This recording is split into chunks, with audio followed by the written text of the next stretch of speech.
नेत्र हे भुवन भास्कर नमो नमो। हे सृष्टि के सिरजनहार दिवाकर नमो नमो। हे सूर्य प्रभाकर नमो नमो। आदित्य विभाकर नमो नमो। हे भानुतिमिरहर नमो नमो। हे रवि भुवनेश्वर नमो नमो।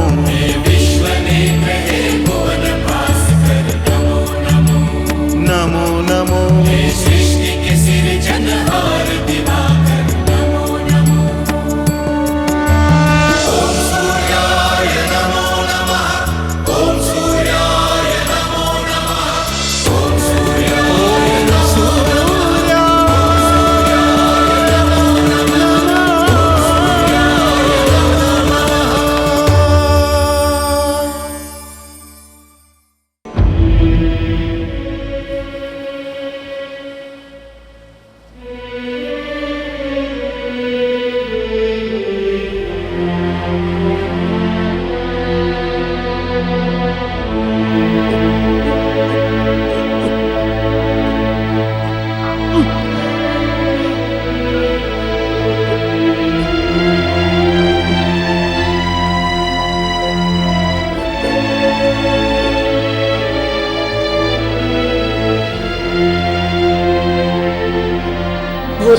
स्वामी, प्रकट होइए महादेव। अपने भक्तों की पुकार सुने महादेव। दर्शन दे प्रभु। प्रकट होइए प्रभु।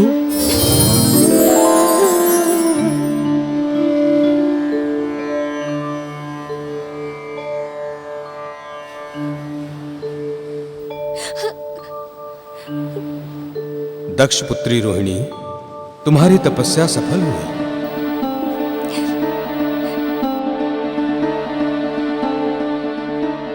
तुम्हारे पति सेवा से अर्जित पुण्यों और तुम्हारे एक निष्ठ होकर तपस्या के कारण चंद्र को वरदान देने के लिए हमें आना ही पड़ा। आपके दर्शन पाकर हम धन्य हो गए भोलेनाथ। बहुत प्रतीक्षा कराई आपने, किंतु अब आप आ गए हैं तो हमारे सारे कष्ट दूर हो जाएंगे। लंबी प्रतीक्षा हमने नहीं, तुम सबने स्वयं कराई, स्वयं की। अर्थात हमसे कोई भूल हो गई? भूल यही थी कि तुम्हारी बहनों के मन में एक दूसरे के प्रति बैर का भाव था,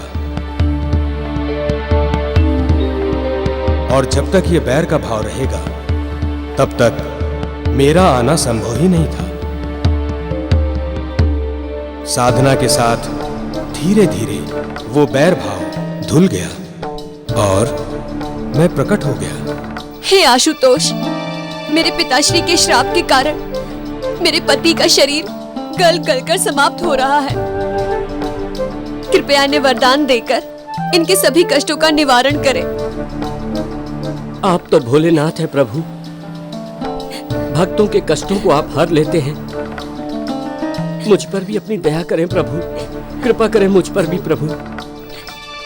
मुझे जीवन दान दें। अत्रि नंदन, तुम्हारा साथ हमें अति प्रिय है।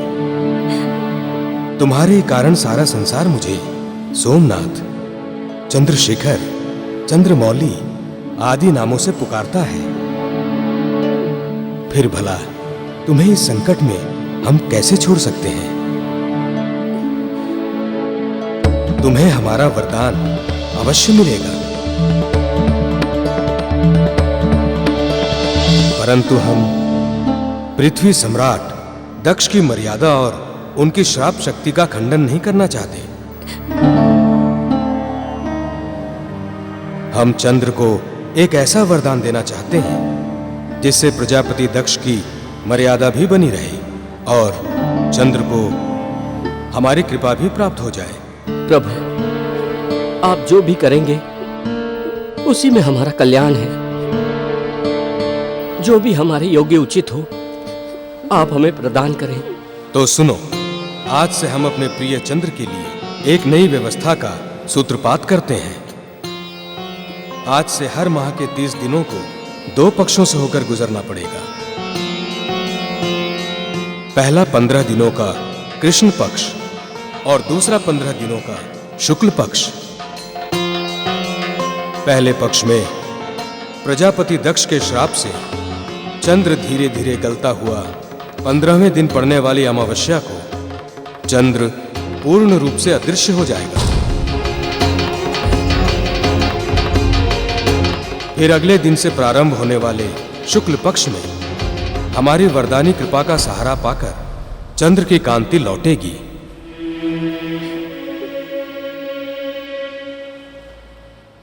और पूर्णिमा के दिन पूर्ण होगी। हर माह के पूर्णिमा के दिन सारा संसार हमारे परम भक्त चंद्र की पूजा और दर्शन करके स्वयं को धन्य मानेगा। इतना ही नहीं, जो भी भक्त सच्चे मन से पूर्णिमा के दिन चंद्रोदय के पहले पहर में जो भी चंद्र आराधना करेगा उसे हमारी भी कृपा प्राप्त होगी।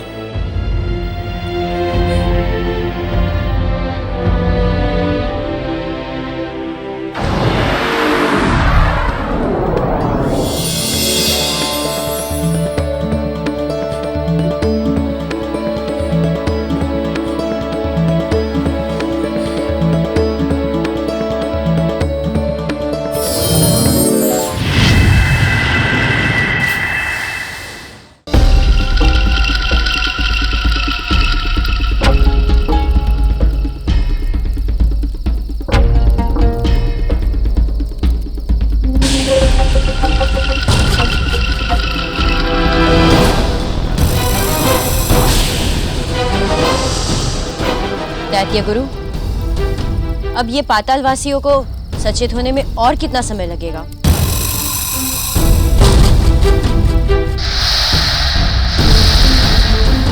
पाताल जाकर देख लो, स्वयं पता चल जाएगा।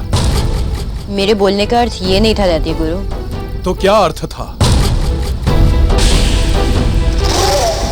पुत्री दिति, जीवन में किसी कार्य में सफलता प्राप्त करनी हो तो धैर्य रखना सीखो। फल जब पक जाए तभी उसे तोड़ा जाता है। कच्चा फल यदि तोड़ा भी जाए तो उसका कोई लाभ नहीं है। तुम अपना मन यज्ञ में लगाओ, जब समय आएगा तो पूरी की पूरी असुर जाति सचेत हो जाएगी। यूं बार बार यज्ञ में बाधा डालोगी तो यज्ञ पूरा होने में और अधिक समय लगेगा।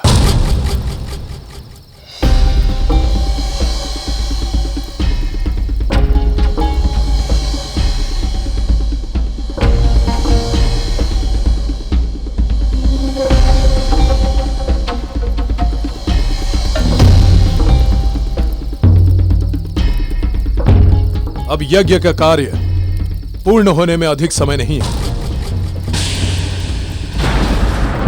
अब हम यज्ञ कुंड में अंतिम आहुति अर्थात पूर्ण आहुति देंगे। इसके पश्चात यज्ञ पूर्ण हो जाएगा और सारी की सारी असुर जाति जागृत हो जाएगी। और उसी के साथ पाताल में सोए असुर एक एक करके यहां प्रकट भी हो जाएंगे। दैत्य गुरु, आप महान हैं। जब तक आप हमारे साथ हैं, हमें किसी का भय नहीं है। आज ऐसा बोल रही है, काम निकल जाने के बाद हो सकता है कि मेरे ही प्राण लेने पर तुल जाए। गुरुदेव, मेरा होने वाला पति भी यहाँ आएगा ना? बल्कि उससे तो सबसे पहले आना चाहिए, क्योंकि वो तो असुरों का राजा है ना। पुत्री सिन्हिका, ये समय पति की कल्पनाओं में खोने का नहीं है। उसके लिए पूरा जीवन पड़ा है। इस समय तुम केवल यज्ञ में ध्यान दो ताकि ये यज्ञ सफल हो। पुत्री दिति, अब मैं एक मंत्र पढ़ूंगा।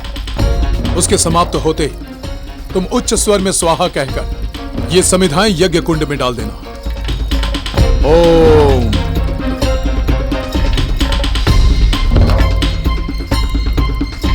स्वाहा।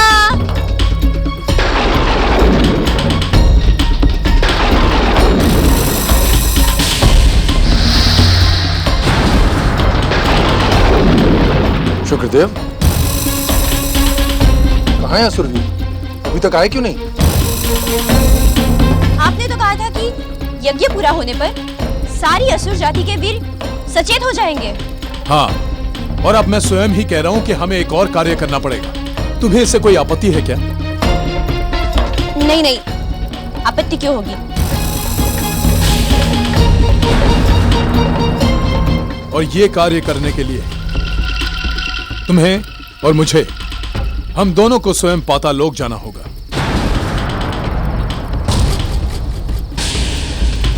और वो भी यज्ञ से अभिमंत्रित जल और भस्म लेकर। गुरुदेव, फिर तो बहुत आनंद आएगा। वहां तो मैं अपने होने वाले पति से भी मिल लूंगी। नहीं सिन्हिका, वहां तुम्हें नहीं आना है। वहां केवल मैं और दैत्य माता जाएंगे। क्यों? मैं क्यों नहीं जाऊंगी? पुत्री सिंहिका, जो शिष्य गुरु के हर कार्य पर, हर कथन पर प्रश्न उठाता है, कभी सफल नहीं होता। गुरु तुम्हारा शत्रु नहीं है। जो भी करेगा तुम्हारा भला सोचकर करेगा। मित्र दक्ष, यदि आपकी अनुमति हो तो मैं और पुत्री दिति पाताल लोक जाकर वहां अचेत पड़े असुरों को जगाकर अपना कार्य पूरा करें। हाँ हाँ शुक्रदेव, आप जाइए और यह कार्य शीघ्र अतिशीघ्र करें। हम यहीं कुछ दिन रुककर विश्राम करना चाहेंगे। चलो पुत्री दिति।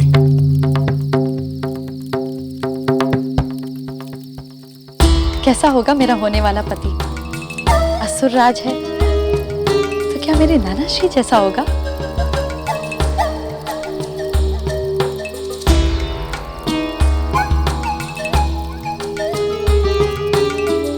असुर राज प्रकट हो!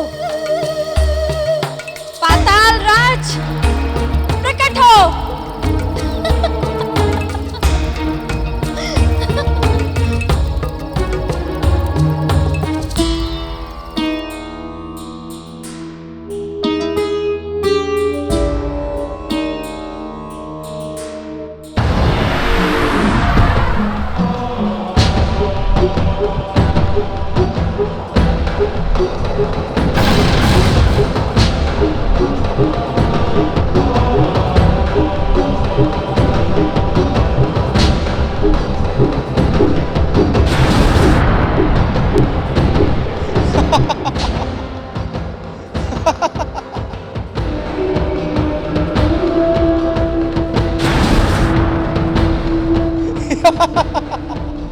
कौन है रे तू? कैसे तेरा साहस हुआ कि तू मेरे साथ दुष्चेष्टा करे?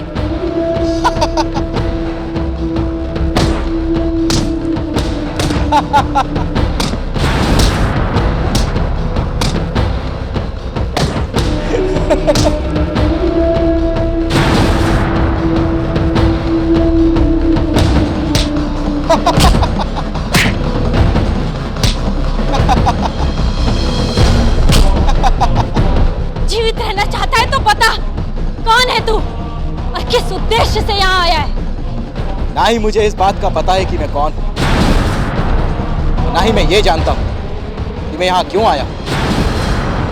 पर जो मुझे स्वयं नहीं पता वो मैं तुम्हें कैसे बता सकता हूँ? मेरे साथ खेल खेल रहा है तू? जानता नहीं है, मेरे साथ खेलना आग से भी खेलने से अधिक भयानक है। यदि मुझे क्रोध आ गया तो मैं तेरा सर्वनाश कर दूंगी।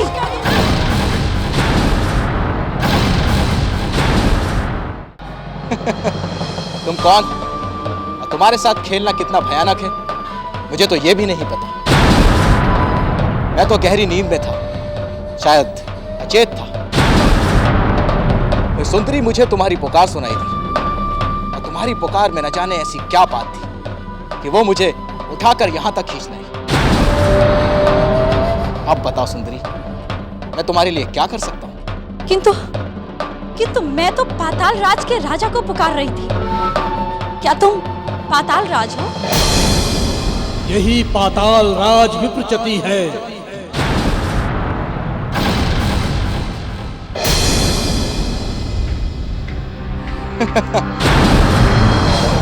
लो, मिल गया तुम्हें मेरा परिचय।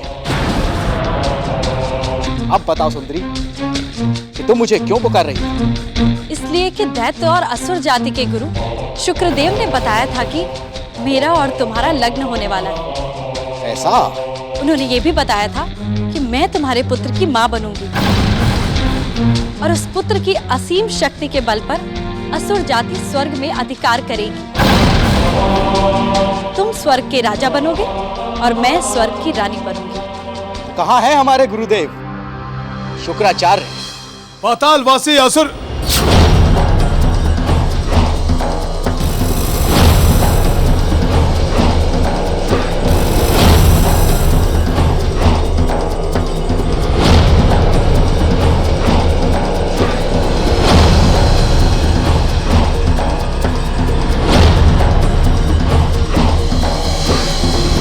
दैत्य गुरु, पहले हमें ये सोचना चाहिए कि इन सबको जागृत करने के लिए क्या किया जाए। ठीक कहा तुमने। यह हमारा प्राथमिक उद्देश्य है कि हम इन असुरों को जगाएं। असुर वीरों, उठो! इस अंधकार में अचेत पड़े रहने का समय समाप्त हो चुका है। असुर वीरों, तिरस्कृत और बहिष्कृत रहने का समय भी समाप्त हो चुका है। उठो और संसार में अपना साम्राज्य संभालो। उठो असुर वीरों, उठो! पाताल राज का तो कहीं पता ही नहीं। पता नहीं वो कहां गए। किंतु मुझे तो अब संदेह हो रहा है कि ये चाल सूर्यदेव की है। संदेह करने के स्थान पे क्यों ना इन सोते हुए असुरों को सचेत करके इनसे पूछा जाए कि पातालराज कहाँ है। ये क्या बताएंगे? ये तो स्वयं सृष्टि के निर्माण के पहले दिन से ही इस अंधकार में सोए पड़े हैं। किंतु फिर भी हमें इन्हें जागृत करना होगा।